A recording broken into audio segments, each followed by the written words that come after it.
Well, we've got what we call a national development plan, which was put in place by the Minister in the Presidency, Trevor Manuel, who was formerly our Minister of Finance for 10 years. And the idea of the plan was to get various commissioners, about 22, to look at the country with a microscope and really see what is going on, where the needs are, where the gaps are.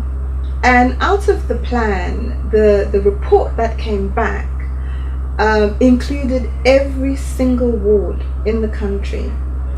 And it's a microcosm of what is actually happening. And that plan is a blueprint together with our growth plan. It's a 30-year plan. And the two speak to each other. And one is the economic growth plan, and the other is a national development plan. And part of the plan is to have what they call an infrastructure development plan initiative, which is chaired by our president. And the initiative is to open up the country by placing infrastructure in all the areas which are deficient in roads, in transport, railway, creating transport links and hubs across the country, because there are gaps between the rural area, the urban area, the peri-urban areas. As you know, many of the black people live very far from the workplace, which was part of the apartheid legislation, and we're trying to break that down and bring more normalcy into the country so people live where they want, they live nearer to the workplace. And we're trying to break down the gap between the rich and the poor. But this is a long-term vision. But we have started to put it in place. It's about a $4 trillion million rand plan. And it's been broken down into phases. And I believe the first phase is about 840 billion over the next 3-4 years. And I understand that one of the successful companies is a Portuguese company, Tale, for building railways.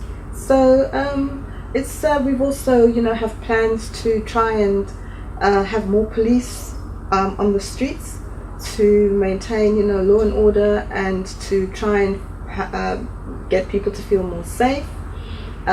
We have far more lighting in all the urban and other areas. We've increased our electricity. When we first came to power, there was very little electricity in the country, and I think now almost 90%, a huge percentage, is electrified. We've got about 74% water for the nation. But all this costs money. It all costs money, and as you know, in Portugal, if you can't pay your debts, it has very serious consequences. So I think we are doing it in a more structured way, trying to manage our debt to ensure that we're not over indebted, but at the same time trying to alleviate poverty on the other side. But this is work in progress, and you can't change 400 years of history in just 20 years. It's impossible.